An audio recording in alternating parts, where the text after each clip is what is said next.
Jadi pendukungnya itu diminta harus membuat berita hoax untuk lawan politiknya. Wah, ciloko ini. Bila perlu pakai AI. Wah, ini sudah canggih ini.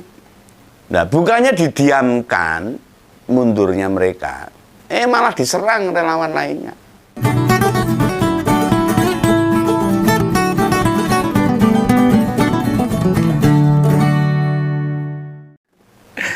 Om Begawan tetap pada masalah pilkada. Oh, ini lagi usum. Nah, setelah ditetapkan sebagai calon kepala daerah, agenda berikutnya itu pengundian nomor urut. Dan sekarang masuk hari kampanye. Nah, pas awal ngene iki, kudune kan para pihak itu utamanya pendukung kepala daerah. Ini lagi yes-yesnya, ini lagi kompak, lagi sulit-sulitnya, lagi solid. Ya memang ada yang sulit ini. Nah, nek kata anak sekarang itu lagi sayang-sayangnya. Ini itu gak berlaku buat pendukungnya Pak Lutfi sama Gus Yassin kelihatannya. Kalau saya amati loh, 2 minggu yang lalu itu, sebelum pengundian nomor urut, relawannya malah biar kayak lagu ini Didi Kempot. Mereka mengunggah di akun TikToknya itu, relawan Lutfi .solo itu. Nah, bila mereka pada rame-rame balik kanan mengundurkan diri. Wah, mengagetkan. Nah, postingan itu diunggah tanggal 14 September. Awalnya sih mereka nggak mau tuh menjelaskan apa masalahnya, kenapa mundur gitu. 2 hari berikutnya mereka akhirnya menjelaskan alasan mundur dukung Pak Lutfi sama Pak Gus Yassin. Mereka nggak mau ikut-ikutan memfitnah lawan politiknya. Wegah ketularan pupu Fafa mungkin. Katanya semua pendukung harus membuat hoax. Itu perintah. Jadi semua pendukungnya itu, ini saya cuma niroke itu loh ya, niroke apa yang mereka ucapkan loh. Jadi pendukungnya itu diminta harus membuat berita hoax untuk lawan politiknya.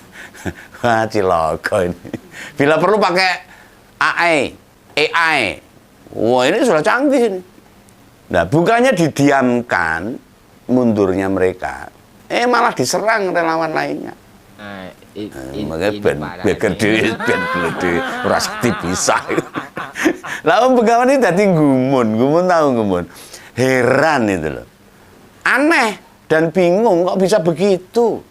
Masa iya Pak Lutfi sama Gus Yassin memerintahkan begitu. Pendukungnya suruh buat berita hoax untuk lawan politiknya. Beneran gak sih itu keterangan mereka itu? Dan sebagai pensiunan penegak hukum, kan tahu apa risikonya nek buat postingan fitnahan yang mengandung berita hoax gitu loh. Lah Gus Yassin, nggih putrane Kiai Ageng almarhum Mbah Maimun Zubair pasti tidak memerintahkan tentang fitnahan-fitnahan ini. Mestinya loh ini. Keduanya meminta diusut tuh, yang ngomong kayak gitu itu. Ada apa? Apa ada apa ada anak buahnya yang berbuat seperti itu diusut, yang memerintahkan di luar batas itu loh digolek itu. Tapi kenapa relawan Pak Lutfi Solo yang malah diserang relawan lain? Itu yang relawan Pak Lutfi Solo itu loh, ojo-ojo dumane nggak roto ya, biasa relawan sekarang apa nek sing rela, nggak ada, dia bukan relawan. Dia itu ya tim pemenang lah, tim kampanye, bukan relawan ini kelas ora dibayar apa-apa, paling pengantar gitu. Lah monggo dirembuk baik-baik, dibicarakan dengan tulus. Hati ini boleh panas sepanas matahari, tapi kepala harus dingin sedingin es batu. Lah admin relawan Lutfi Solo, ya sampaikan saja itu, nggak usah takut. Apa penyebabnya? Semoga ini bukan gimmick loh, kepura-puraan. Nek boso zamanku kepura-puraan itu sebagai drama sandiwara. Ben ketok tenan itu loh.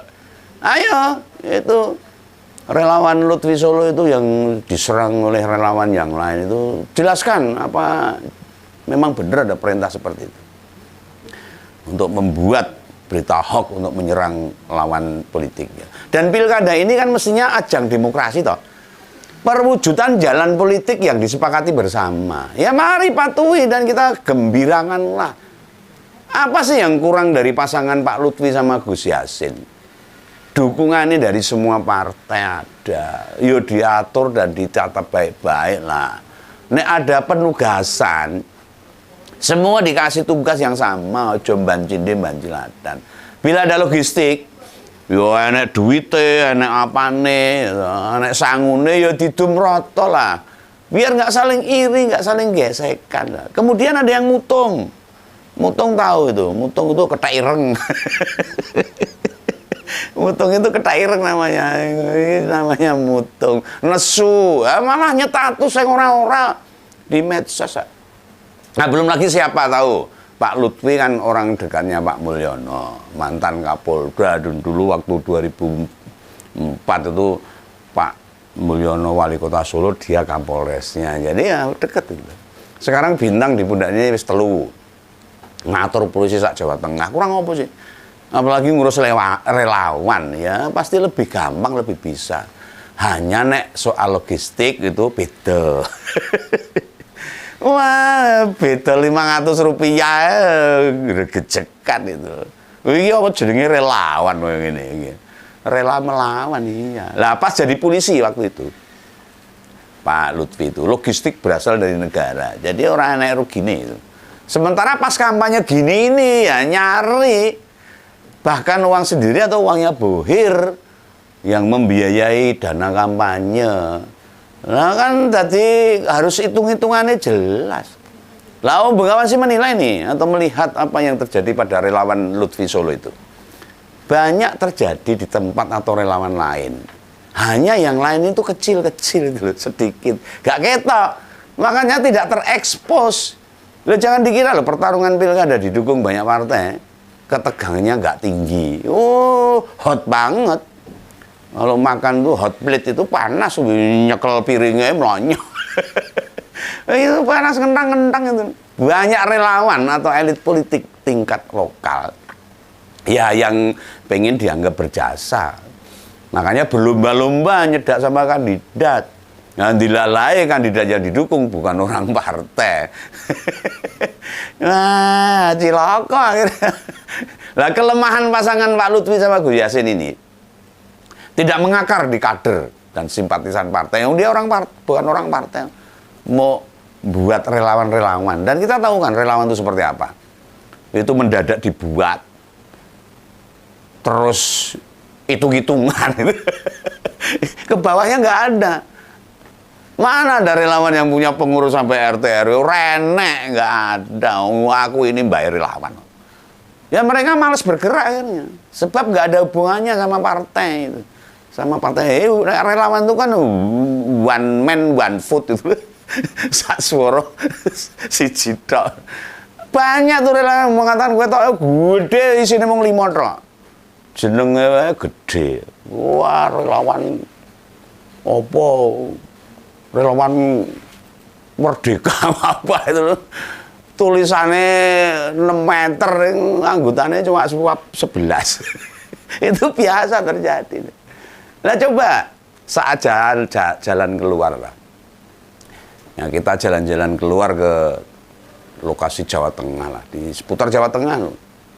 Kita akan melihat tuh baliho keduanya kan sering muncul tidak dengan nama partai, renek. Ya karena memang tidak didukung dari partai. Ya murni Pak Lutfi sama Gus Yassin aja. Ini bukan perkara keduanya beneran didukung loh. Ini nek orang untungnya ya buat apa partai menggerakkan jaringan strukturnya. Partai gelem mendukung tuh kan ya mesti ada hitung-hitungan nih. Nah, belum lagi yang masuk di jajaran tim sukses. Malah banyak dari pensiunan aparat dan jenderal. Seakan-akan partai ditinggalkan. Lah kerjanya partai ngopo? Ya mungkin mau mengulangi cara-cara pilpres yang lalu tuh. Serasa nganggu partai ini serangannya sembako. bagi-bagi amplop, nah, mungkin itu. Meskipun itu tuh ya sebenarnya tidak sesuai undang-undang, aturan KPU nggak boleh kayak itu. Itu masuk kategori money politik. Tapi nggak salah sama sekali lah, nggak salah sama sekali. Memasukkan mereka di tim sukses para jenderal itu nggak salah. Mungkin diambil pengaruhnya sebagai seorang jenderal. Tapi apakah mereka yang terbiasa dengan jabatan maupun kedudukan tinggi rela panas-panasan yang panggung? Ya ini musim udan, sok udanan. Perjalanannya jauh, seluruh Jawa Tengah, ke pelosok-pelosok, ke kampung nelayan, ke wilayah kumuh, ke pegunungan buat nyari suara. Padahal suara di kotanya banyak, dada nyari neng gunung ngopo, golek mano dari suara. Nah, kunjungan para jenderal itu bukannya malah lebih merepotkan, toh. Yang juga mesti kita pahami itu saling benturan relawan jadi ada, jadi muncul itu. Itu yang kadang disebabkan soal sepele aja. Tidak selalu perkara krusial loh, benturan antar relawan ini. Sekali lagi, Begawan itu bayar relawan. Tahu seluk-beluk relawan. Karpe ngopo, tujuannya ngopo, ngerti. Rasa do aing-aing. Lah tekanan ke mereka bisa saja tinggi. Tuntutannya banyak bisa. Sementara saat keluarga, banyak yang nolak mau. Ya mumet naik akhirnya. Nah, kadang-kadang durung itu logistik ditanggung sendiri. Itu jelas bukan perkara ringan atau sepele bagi relawan. Dulu waktu relawan tuh bener-bener relawan mengangkat turunan. Gawe kaos dewe, sekarang apa gelem? Wah, kesel sithik sambat. Apa meneh ra disangoni, apa meneh tidak dijanjiin. Lah ini sekarang contoh-contoh relawan yang saya lihat ini. Yang sekarang ya dulu saya kenal mereka. Wah, nek ora entuk-entukan buah. Gitulah relawan itu. Makanya relawan di Solo itu diserang oleh relawan-relawan yang lain. Karena pernyataan-pernyataan yang sangat memojokkan Pak Lutfi dan Gus Yassin. Ya, salah dewe. Lah yang pasti di banyak jaringan yang Begawan tahu. Sekarang wis pada menimbang, do mikir-mikir dan menilai beneran antara Pak Lutfi sama Pak Andika. Ini dudu soal pangkat jenderalnya. Sebab genah menang Pak Andika pangkat bintangnya papat. Dan Pak Andika itu kan mantan Panglima TNI. Dulunya bintangnya papat wis pol gitu loh. Lah Pak Lutfi itu hanya 3. Wong terakhir ditugaskan di Kementan sebagai inspektorat. Lah secara latar belakang pendidikan ya jauh banget sama Pak Andika. Pak Andika itu sekolah S2-nya sampai 2 kali loh. Dan S3-nya gelar doktornya 1 kali. Semuanya ditempuh di Amerika. Ya meski prajurit, Pak Andika itu sadar pengetahuan itu bakal bermanfaat. Bila buat dirinya saja pendidikan mesti tinggi, nanti beliau saat memperjuangkan Jawa Tengah, ya pendidikan pasti akan diperjuangkan dengan baiknya. Itulah pesan Begawan. Sampai jumpa ya dengan Begawan. Itu sekali lagi saya berikan pesan untuk relawan Lutfi di Solo. Segera jawab, berikan penjelasan sejelas-jelasnya agar tidak terjadi ruwet di pilkada nanti. Terima kasih. Dadah.